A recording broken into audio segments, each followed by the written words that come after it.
Hey guys, it's Krampus here. I want to go over something right now because it's CQB season, all right? We're going to have snow here in Canada. It's going to be cold, it's going to be miserable, but we still want to play. So you'll see us travel to all these indoor fields.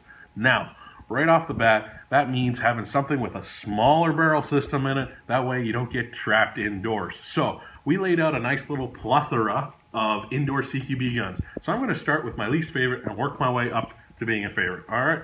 So right now, I have this little Ares pistol, a Neba, okay? Now, it's very small, it's very light. It does have an Ares electronic trigger system in it, and it takes M4 mags. Therefore, it's okay for CQB because you can get in. Here's the problem with this. This, I find with most players that buy this, have a tendency to blind fire just because of how easy it is to do it with this gun. So, I still like something I can shoulder, still have kind of that aim point sight to it, I guess, if you have, you will. So this is still not my favorite, and it's completely polymer. Followed by the one you'll see probably the most is a P90. This is a classic Army P90, the one we had in the store that I want to use for the video. Again, it's very small. This one at least you can shoulder, but as a big guy, I have a lot of trouble with this little hand grip up front, and it takes proprietary mags, okay? So if I ever want to do CQB, I'm basically stuck with trying to find mags for this particular gun. However, they do make an M4 mag adapter, so you can take M4 mags in the P90. Again, I don't like the little grip because it's just not my style. This is a personal preference thing for me. And again, it's very light and there's a lot of polymer to it, but it doesn't make it a bad gun. It's just not my cup of tea.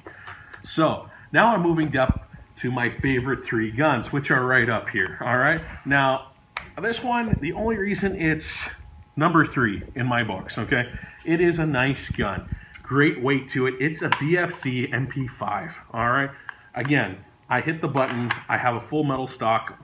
It feels good. It has a semi 3-round burst and a full auto function. So I like 3-round burst because a lot of guys don't feel the first one. So giving them 3 rounds, most of the time they call it. It does have a thread adapter so I can put a silencer on, and it feels really good. So the only reason I put this gun as number 3 is because it takes proprietary mags. All right, there's no M4 mag adapter for it yet, to my knowledge. All I know is having a proprietary mag limits me on the field. All right, it's again a personal preference for me. I don't like being limited. If I ever have to bum a mag off a player, I can always yell, hey, I need an M4 mag. There's always a guy with an M4 mag here in Canada. So besides that, it's still nice and small. You can get the job done. Now, number 1 and 2, the reason why 1's over 2 is due to the fact it's full metal and VFC. I really like the VFC product because of how well they are built.